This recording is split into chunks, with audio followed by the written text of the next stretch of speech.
যেহেতু আমি পাইকারি দিতাম এই জন্য আমার প্রফিটের অংশটা কম হলেও সেলটা ভালো হতো।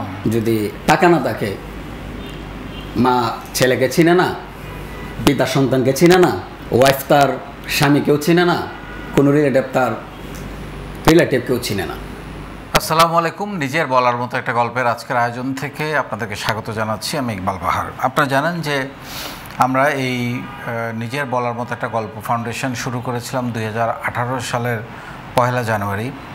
আজকে হাঁটি পাপা করে আমাদের এই যাত্রা, আমাদের এই দেশের জন্য কাজ, দেশের বেকারত্ব কিছুটা হলো দূর করার কাজ, এবং আমাদের সারা বাংলাদেশের 64 জেলার আমাদের এবং বিশ্বের অনেকগুলো দেশের আমাদের প্রবাসী বাংলাদেশি, যাদেরকে আমি বলি বাংলাদেশের অক্সিজেন, তাদের দক্ষতা উন্নয়নে আমরা কাজ করে যাচ্ছি গত প্রায় 7 বছর 8 মাস ধরে। এবং এই কার্যক্রমটা হচ্ছে সম্পূর্ণ বিনামূল্যে, এটা আপনারা সবাই জানেন। এবং এই ফাউন্ডেশনে প্রশিক্ষণ নিতে, রেজিস্ট্রেশন করতে, সেল করতে, ক্লাস করতে কোনো টাকা লাগে না।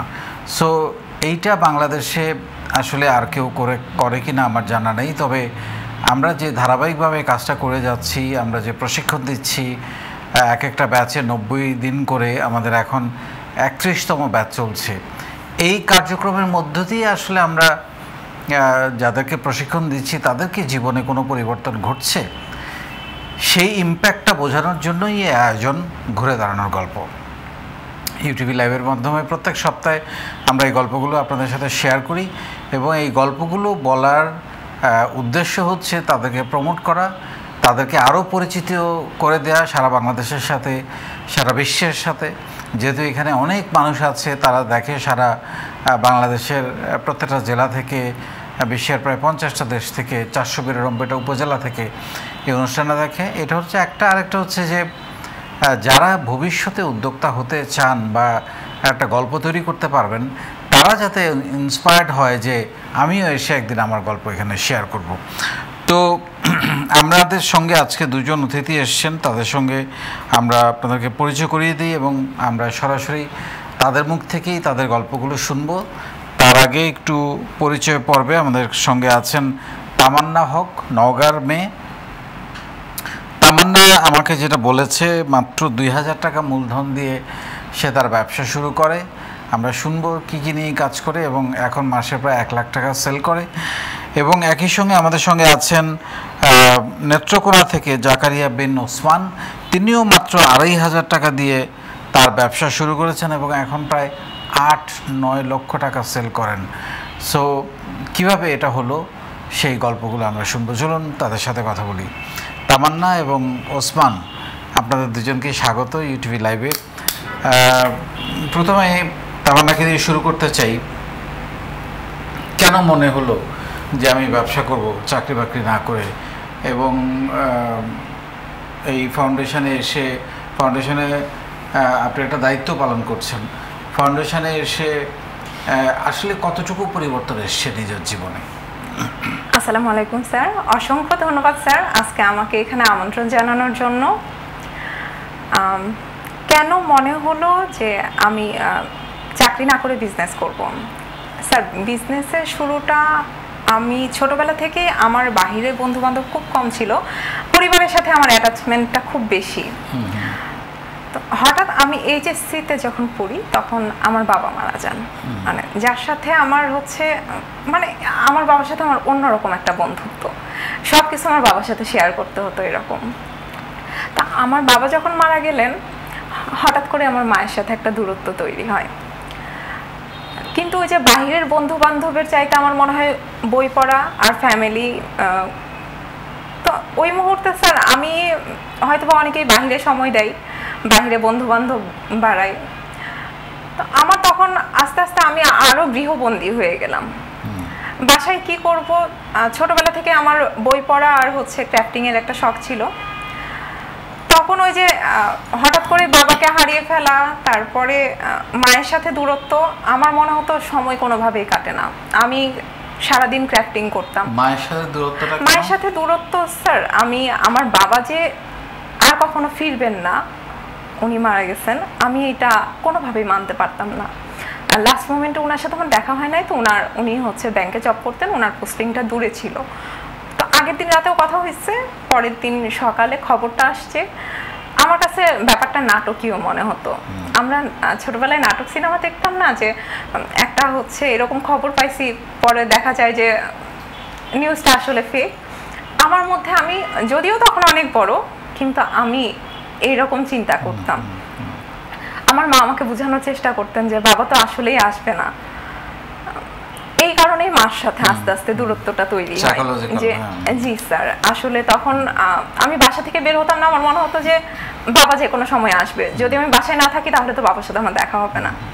আর পুরোপুরি স্যার আসলে তখন আমি কোনোভাবেই মেনে নিতে পারতাম না বাবার অনুপস্থিতি। না স্যার, আমার ছোটবেলা, আমার জন্ম রাজশাহীতে, আমার দেশের বাড়ি নওগাঁ, কিন্তু ছোটবেলা থেকে বাবার চাকরি সূত্রে আমরা রাজশাহীতে থাকি। জি স্যার, এই কারণেই মায়ের সাথে দূরত্ব। তখন আমি আস্তে আস্তে আমার হচ্ছে কাজগুলো বাড়ালাম। আমি হচ্ছে গিফটের জন্য আস্তে আস্তে করতে করতে যখন অনেক বেশি পরিমাণে হতো, তখন দেখা যায় আমি বাইরে গিফট কিনতাম না, ফ্রেন্ডদের বার্থডে আমি আমার তৈরি করা চুড়ি দিতাম, এরকম ওরাও খুব খুশি হতো। এইভাবে করতে করতেই আমার বিজনেসটা শুরু। বিজনেস নিয়ে আমার তখন কোনো প্ল্যানিংও ছিল না, হঠাৎ করে অর্ডারও আসতো, এইভাবে করতাম। তখন যে আস্তে আস্তে এইভাবে বিজনেস শুরু হয়েছে আমি তখন সেটা বুঝি নাই। এই তো স্যার, এইভাবে বিজনেস। মানে কি পরিবর্তনটা আসলো এই ফাউন্ডেশনে আসার পরে? স্যার, ফাউন্ডেশনে আসার পরে আমি বিজনেস করি হচ্ছে 2014 থেকে।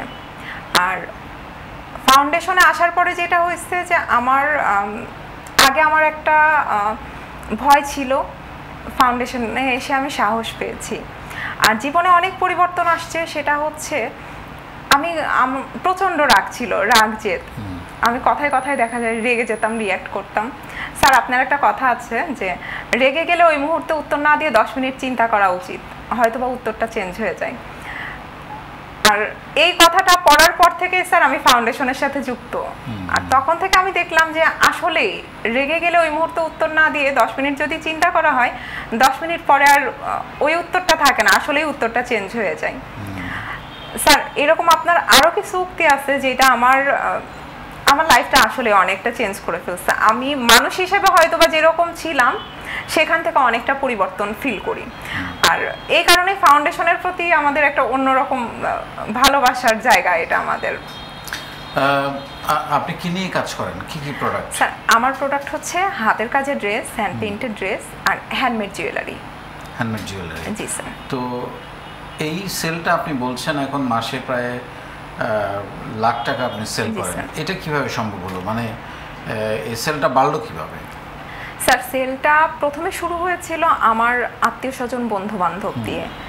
তারপরে আস্তে আস্তে আমি যেহেতু 2014 থেকে করি, তখন কিন্তু অনলাইনের প্রসারটা এতটা ছিল না। স্যার, বন্ধু বান্ধবের মাধ্যমে আমি কিছু ক্লায়েন্ট পাই, তারা আমার কাছ থেকে পাইকারি নিত। এইভাবেই আস্তে আস্তে দেখা যায়, যেহেতু আমি পাইকারি দিতাম, এই জন্য আমার প্রফিটের অংশটা কম হলেও সেলটা ভালো হতো। ফাউন্ডেশনের সেল কেমন হয় আপনার? স্যার, ফাউন্ডেশনে আমার টোটাল সেলের প্রায় 50% ফাউন্ডেশন থেকেই হয়। এটা কিভাবে সম্ভব হয়েছে? স্যার, ফাউন্ডেশনে যখন আমি প্রথম যুক্ত হই, আমি ওই মুহূর্তে আমার বিজনেসটা একটু করোনার পরপর তখন একটু স্লো যাচ্ছিল। তার সাথে আমার মাও ওই সময় স্ট্রোক করেন, আমার মাকে অনেকটা সময় দিতে হতো। তখন আমি পড়াশোনা সব কিছু ছেড়ে মায়ের পাশে থাকতাম, তো ফোনে এই সময়টা বেশি দিতাম। তখন দেখা যায় আমি একদিনে 6-7টা সেশন, আমাদের যে সেশন ক্লাসগুলো হয়, আমি 6-7টা বা 8-9টা সেশনেও যুক্ত থাকছি। সন্ধ্যা থেকে শুরু করতাম, রাতে যতক্ষণ জেগে আছি, রাত 2টা-3টা, এইভাবে স্যার ভালো একটা পরিচিতি হয়। আর আমরা যেটা জানি যে যাকে চিনি তার কাছ থেকেই কিনি। আমার শুধুমাত্র আমার কাছে না স্যার, আমার জেলার হয়তো কারো কাছ থেকে কেউ কিছু কিনবে, কারো কোনো পোস্ট দেখার পরে অনেকেই নক দেয় যে আপু, ওনার কাছ থেকে এটা নিতে চাচ্ছি, এটা কি নেওয়া যাবে, ওনার প্রোডাক্ট কি ভালো। এইভাবে স্যার ফাউন্ডেশন থেকে আপনি আপনার পরিচিতিটা ব্যাপক তৈরি করেছেন, যার কারণে আপনার এগিয়ে যেতে, মানে এখন লাখ টাকা সেল করতে কোনো সমস্যা হচ্ছে না। আমরা শুনবো আপনার আগামী দিনের পরিকল্পনার কথা। তার আগে ওসমান, আপনার কাছে আসতে চাই, একটু যদি আপনি পিছন থেকে বলেন আপনার গল্পটা, কিভাবে এই জার্নিতে নামলেন এবং সেখানে ফাউন্ডেশন আসলে আপনাকে কতটা এগিয়ে দিয়েছে।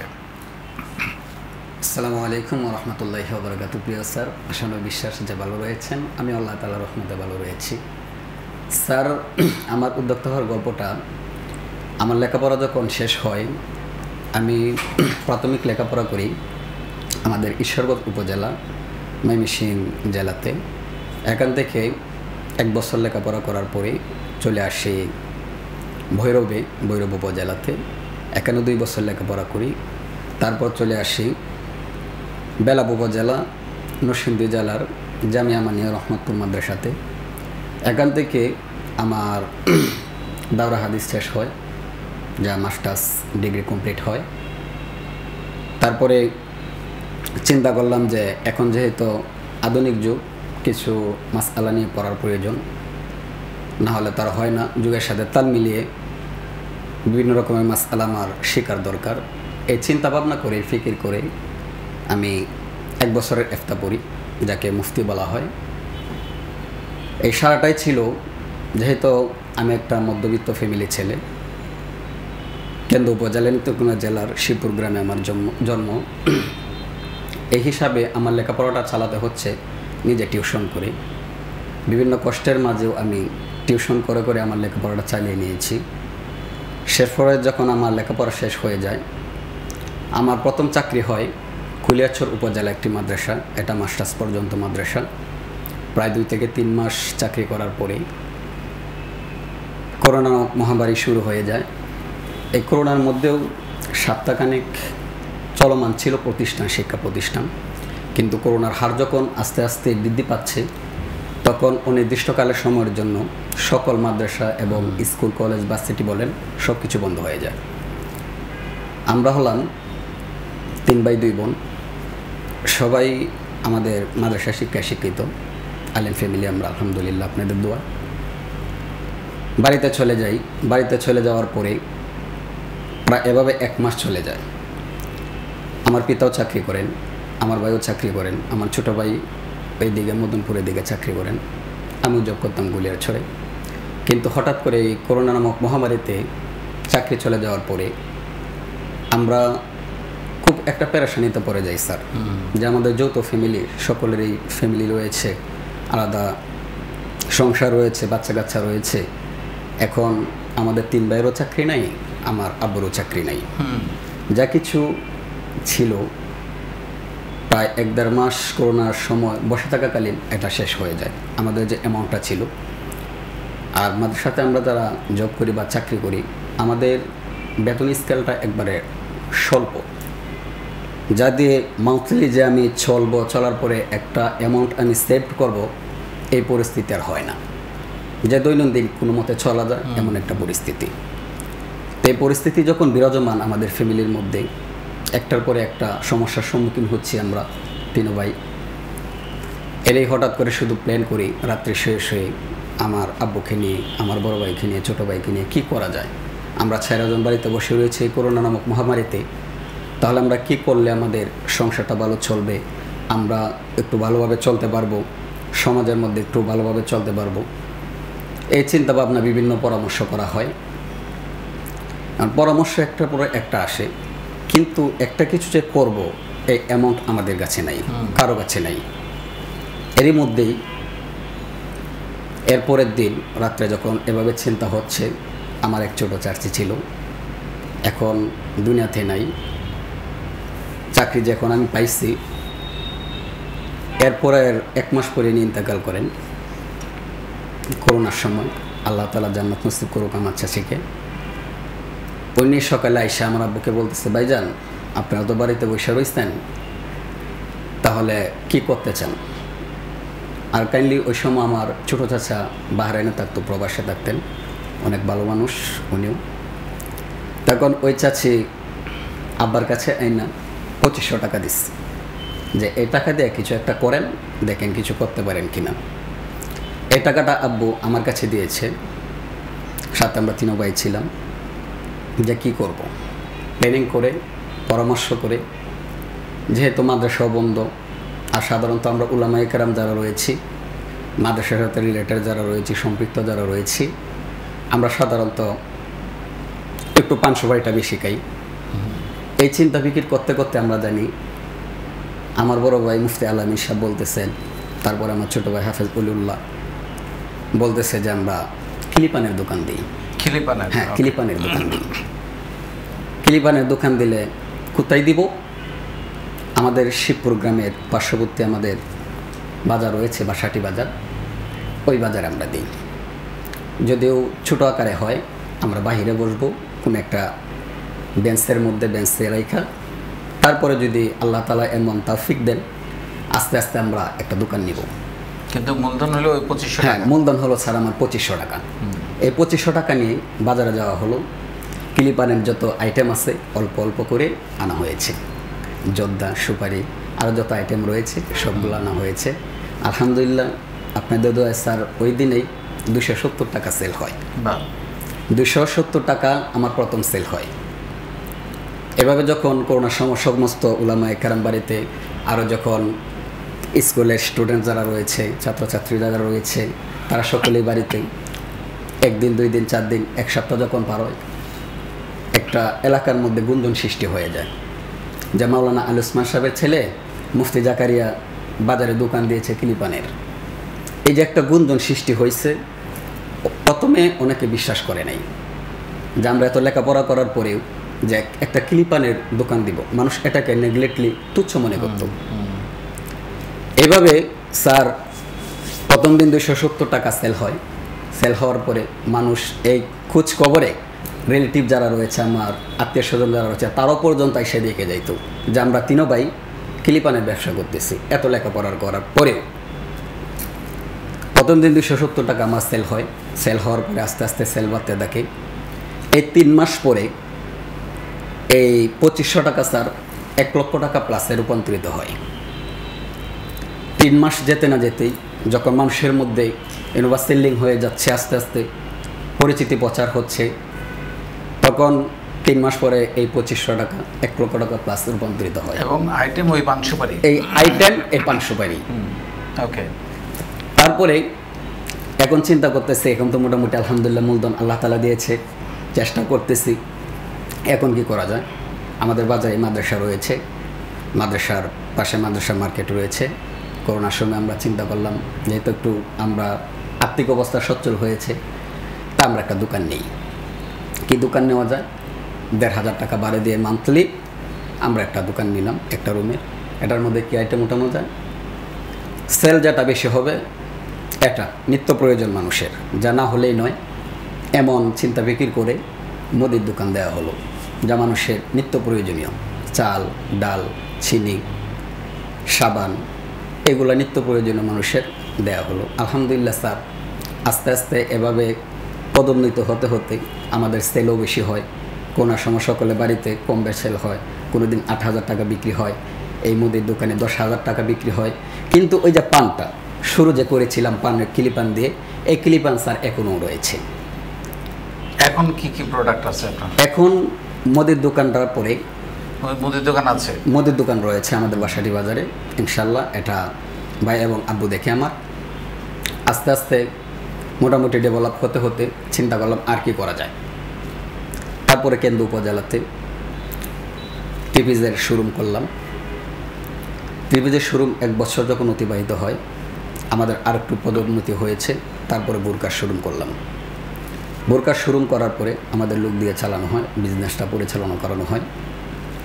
তারপরে আমি চলে আসি নরসিংদীতে, যেহেতু যদিও আমার জন্ম নেত্রকোনা জেলাতে, কেন্দ্র উপজেলা শিবপুর গ্রামে, আমার ছোটোকাল থেকে লেখাপড়া হয়েছে নরসিংদী জেলাতে।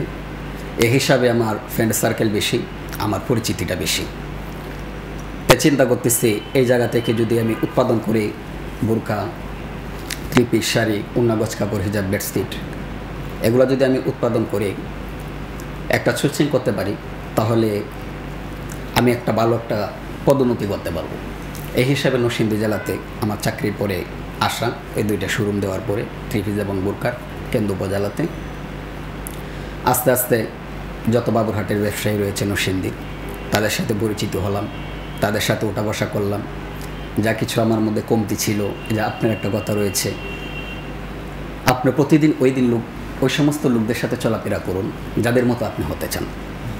আমার এই কথাটা আমার অন্তরে প্রত্যেক সময় বেজে ওঠে। আমি চিন্তা করতে লাগলাম যে আমি স্যারের দেওয়া শিক্ষাটা নিয়ে আমি ওই সমস্ত লোকদের সাথে চলাফেরা করি। আস্তে আস্তে চলতে চলতে তাদের সাথে প্রসার হয়ে যায়। এখন চেষ্টা করতেছি নিজে এগুলো উৎপাদন করার জন্য শাড়ি, টিপিজ, পূর্ণাঙ্গ কাপড়, হিজাব, বেডশিট, বোরকা সহকারে। ও ছিঁড়েই স্যার কারখানা করার নিয়ত রয়েছে, যে জায়গারও কথা হয়েছে, অ্যাডভান্সও করা হয়েছে। এখন মাসের সেল কত স্যার? আল্লাহ তাআলার রহমতে, আপনাদের দোয়ায় এখন মাসে 8 থেকে 9 লাখ টাকা সেল হয় সর্বনিম্ন। গড়ে গাড়ে যদি একটু বাজার ভালো থাকে, ডাল সিজন চলতেছে, তাই 15-20 প্লাস হয়ে যায় মান্থলি। Very good. ফাউন্ডেশনে দেখা পেলেন কবে, কিভাবে? ফাউন্ডেশনের দেখা পেয়েছি আমি 22তম ব্যাচ থেকে রেজিস্টার্ড। আমি এক বোনের মাধ্যমে আমি রেজিস্টার্ড করেছি, প্রবাসী এক বোনের মাধ্যমে, সৌদি থাকতো কামরুন নাহার আপু, ওনার মাধ্যমে। করোনার সময় থেকেই যখন ভিডিওগুলো আপনার দেখতাম, তখনই অন্তরে লালন করতাম যে আমিও তাদের মতো হতে চাই। আপনার প্রত্যেকটা সেশন করতাম, প্রত্যেকটা ভিডিও আমি ফলো করতাম।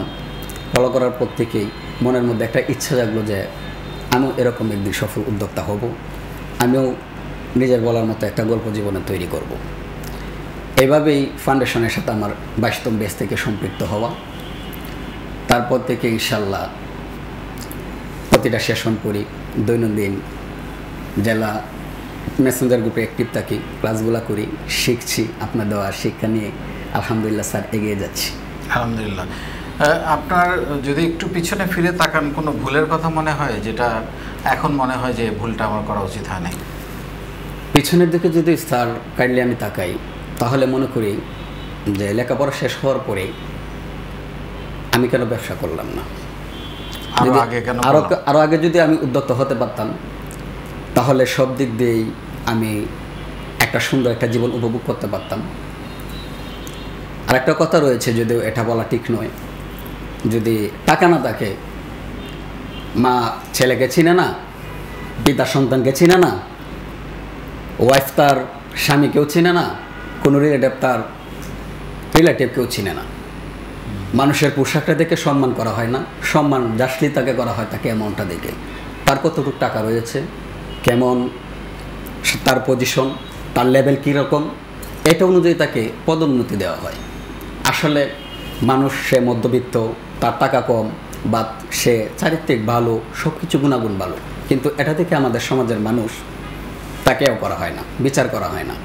আমার পরনে স্যুট রয়েছে, সানগ্লাস রয়েছে, হাতে 2টা স্বর্ণের আংটি রয়েছে, আমার হাতের মধ্যে একটা ঘড়ি রয়েছে, ব্র্যান্ডের ভালো একটা ঘড়ি, আমার পায়ের মধ্যে একজন ভালো জুতা রয়েছে, এটা দেখে কিন্তু আমরা স্যার পদোন্নতি দিই।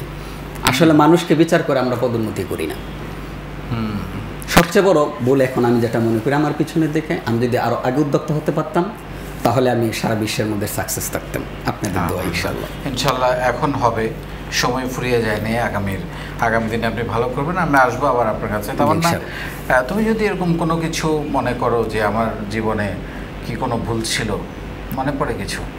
জি স্যার, জীবনে অনেক ভুল আমরা করে থাকি, কিন্তু প্রত্যেকটা ভুল থেকে আমরা কিছু না কিছু শিখি। স্যার, আপনার একটা কথা আছে, ভুল থেকে কখনো আমরা ঠকি না, হয়তো বা জিতবো, না হলে শিখবো। স্যার, প্রত্যেকটা ভুল থেকে আমি অনেক কিছু শিখেছি, কিন্তু আমার জীবনের সবচেয়ে বড় ভুল সেটা আমার খুব সুন্দর গোছানো একটা বিজনেস ছিল, কিন্তু ওই যে বললাম, বিজনেস নিয়ে আমার সেরকম কোনো প্ল্যানিং ছিল না। আমি শুরু থেকেই বিজনেসটা করতাম ওই যে নিজেকে ব্যস্ত রাখার জন্য আর শখের বশে। তারপরেও মোটামুটি খুব ভালো একটা পজিশন ছিল। আমার টার্গেট ছিল বিসিএস, আমার কাছে ওইটা হচ্ছে একদম ফার্স্ট প্রায়োরিটি। তো আমার বিবিএ কমপ্লিট হওয়ার পরে যখন প্রথম বিসিএস সার্কুলারটা আসবে, আমার প্রিপারেশন তো একদম ফার্স্ট ইয়ার থেকেই আমি নিচ্ছি, বিজনেসও করি, তার পাশাপাশি নিচ্ছি। কিন্তু সার্কুলারটা আসার প্রায় 15 দিন আগে স্যার, আমার বাসায় তখন 12-13 জন ওয়ার্কার সকাল থেকে সন্ধ্যা পর্যন্ত কাজ করে। আমি কয়েকদিনের মধ্যে ডিসিশন নিয়ে নিলাম, আমার এই কয় মাস, মানে আমার তো ফার্স্ট টার্গেট ওইটা, আমি আর কোনো দিকেই সময় দিব না। বিভিন্ন গ্রামে আমার প্রায় 200 থেকে 250 মেয়েরা কাজ করতো। আমি একদম হঠাৎ করে তখন বিজনেস অফ করে দিই, যে আমার বিজনেসটা দিব। তারপরে স্যার, আল্লাহর কি ইচ্ছা ছিল জানি না, আমি বিজনেসটা অফ করলাম, তার 3 মাস এর মধ্যে বিসিএস সার্কুলার দিচ্ছে, করোনাও চলে আসছে, সব কিছু বন্ধ, এর মধ্যে আমার মা স্ট্রোক করেন। তখন স্যার প্রিপারেশন তো দূরের কথা, আমার মায়ের দায়িত্ব তো আমার সারাটা দিন মায়ের পিছনে যেত। তখন স্যার ওইটা মনে হয় তখন যদি আমি বিজনেসটা অফ না করে একটু হয়তো স্লো করেও চালায় যেতাম, আমার পজিশনটা আরো ভালো থাকতো বিজনেসে। বাট এনিওয়ে জীবনটা এখনো পড়ে আছে, সেটা করার সময় কি স্বপ্ন তোমার আগামী দিনে, কোথায় দেখতে চায় তামান্না নিজেকে 5-10 বছর পরে? স্যার আগামী দিনে বাবার রাজকন্যাদের জীবনটা বাবা ছাড়া খুব কঠিন হয়ে যায়। এইটা ফ্যামিলি যতই এস্টাবলিশড হোক, পরিবর্তনটা তখন বোঝা যায়। মেয়েদের যে জায়গা, স্যার আমার বাবা যখন মারা যায়, আমি আমার ফ্যামিলিতে কখনো দেখি নাই যে ছেলে মেয়ের মধ্যে তফাৎ। হঠাৎ করে স্যার আমার মানে বাবাকে এখনো কবরটাই দেওয়া হয় নাই। ওই মুহূর্তে আমি শুনি, তখন তো আমি এইচএসসিতে পড়ি, ওই মুহূর্তে শুনলাম যে মানে আমার বিয়ের কথা শুরু হয়ে গেছে অলরেডি। মানে আমি চিন্তা করতেছি যে আমার বাবা এখনো দুনিয়া থেকে যায়ই নাই, ওই মুহূর্তেই বিয়ের কথা। আমার কাছে মনে হচ্ছিল যে আমি মনে হয় সবার কাছে, এটা আমার মা না কিন্তু আত্মীয় স্বজনদের মধ্যে এই চিন্তাটা ছিল। আমার মনে হচ্ছিল যে আমি মনে হয় একটা বোঝা হয়ে গেছি। তারপরে স্যার শখের বশে যখন আমি বিজনেস শুরু করলাম, আমি তখন চিন্তা করলাম যে আমি একটা ভালো ফ্যামিলিতে থাকার পরেও আমার এরকম সিচুয়েশন চলে আসছে, তাহলে যারা হচ্ছে গ্রামের খুব মধ্যবিত্ত বা নিম্নবিত্ত পরিবারের, খুবই লোয়ার ক্লাসের, তাদের জীবনটা কেমন সেই ফ্যামিলির মেয়েগুলোর। স্যার আমার কাজগুলো তাদেরকে দিয়েই আমি করাতাম। আমার প্রায় 200 থেকে 250 ওয়ার্কার আছে সেখানে। স্যার আমার ইচ্ছা ভবিষ্যতে আমি 1000 এইরকম নারীদের কর্মসংস্থানের ব্যবস্থা করব। অসাধারণ, অসাধারণ, তোমার স্বপ্ন পূরণ হোক। ওসমান, আপনি বলছিলেন যে আপনি, সেটা আমরা ইয়ের কাছ থেকেও শুনলাম, তামান্নার কাছ থেকেও শুনলাম, ও মাত্র 2000 টাকা দিয়ে শুরু করেছে, আপনি 2500 টাকা দিয়ে শুরু করেছেন। এটা আমি খুব বিলিভ করি। আমারও উদ্যোক্তা জীবন খুব অল্প টাকা দিয়ে আমি শুরু করেছি। সো ব্যবসা শুরু করতে অনেক টাকা লাগে না, এটা তো এখন আপনার জীবনের সত্য। জি, এটা স্যার সত্য যে মানুষ বলে বিজনেস করতে একটা ভালো অ্যামাউন্টের প্রয়োজন হয়। আমি মনে করি না, আমি যখন ব্যবসা শুরু করেছি অল্প টাকা দিয়ে, অল্প টাকা হলে সে করতে পারবে। আর যদি একটু মেধা থাকে তাহলে অল্প টাকাও লাগবে না, সে বিনা পুঁজিতে ব্যবসা করতে পারবে। এমন সুযোগ আমাদের এই ভালোবাসার প্ল্যাটফর্ম তৈরি করে দিয়েছেন, যে একটা বিশাল নেটওয়ার্ক, যে একটা ব্র্যান্ডিং, যে একটা পরিচিতি, এটা আমাদের প্ল্যাটফর্ম যা আপনি একটা তৈরি করে দিয়েছেন, এটা আমরা বুঝতে পেরেছি এবং এটা আমার বিশ্বাসও হয়েছে। আলহামদুলিল্লাহ। কোথায় ওসমান নিজেকে দেখতে চায় আগামী 10 বছর পরে? স্যার আল্লাহ তাআলার অশেষ যদি রহমত থাকে এবং আপনারা যদি দোয়া করেন, আমার বিশ্বাস যে আগামী 10 বছর পরে ইনশাল্লাহ কোম্পানির চলছে যে আমি কারখানা করব, 3 পিসের আমি কয়েকটা কারখানা করব, যে জায়গার মধ্যে আপনার শপথনামা আমি পড়েছি। প্রত্যেকটা মানুষেরই নিজের বলার মতো একটা গল্প থাকা প্রয়োজন এবং জীবনে একটা মানুষের হলেও ভাগ্যবদ্ধাতে সাহায্য করা। আমি এই কথাটাকে বিলিভ করে বিশ্বাস করি যে আমি কয়েকটা কারখানা করব, যেখানে হাজার হাজার মানুষের ভাগ্য পরিবর্তন হবে এবং তাদের কর্মসংস্কার হবে ইনশাআল্লাহ। স্যার দোয়া করবেন আপনাদের দুজনেরই স্বপ্ন পূরণ হোক, সে দোয়া করি। ভালো থাকবেন এবং এগিয়ে যান ইনশাআল্লাহ। অনেক অনেক ভালো থাকবেন। শুনলেন দুজনের গল্প, খুব ছোট করে অল্প টাকা দিয়ে শুরু করেছেন এবং তামান্নার গল্পটাও শুনলেন, এখন উনি মাসে প্রায় 1 লাখ টাকা সেল করেন। এবং ওসমানও বললেন মাত্র 2500 টাকা দিয়ে শুরু করেছেন, এখন 8 থেকে 9 লক্ষ টাকা সেল করেন।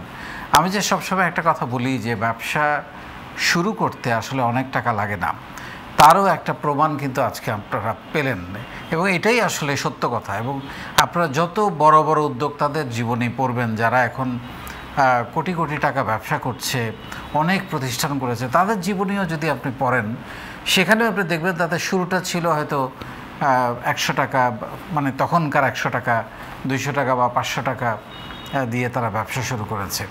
সো আসলে যেটা দরকার সেটা হচ্ছে সাহস। সাহস ছাড়া আসলে উদ্যোক্তা হওয়া যায় না। আর আপনার একটা নেটওয়ার্ক দরকার, পরিচিতি দরকার, যাদের কাছে আপনি আপনার পণ্যটা বিক্রি করতে পারবেন। সো পরিচিতিটা শুরুতে হয়তো ছোট থাকে, গণ্ডিটা ছোট থাকে, কিন্তু এটা একসময় বিশাল হয়ে যায়। সেটা আপনার পণ্যের মানের কারণে, আপনার ব্যবহারের কারণে, আপনার পণ্যের বিভিন্ন রকমের ফিচারের কারণে এবং ভিন্নতার কারণে। সো এই জায়গাগুলোতে আমার মনে হয় যদি কাজ করেন তাইলে ওনারা প্রমাণ করে দেখিয়েছেন, এবং আমি বিশ্বাস করি আজকের পরে ওনাদের সেল আরও বেড়ে যাবে। ওনারা যদি পারেন, আপনি কেন পারবেন না? এই প্রশ্নটা রেখে আজকের অনুষ্ঠান শেষ করছি। আল্লাহ হাফেজ।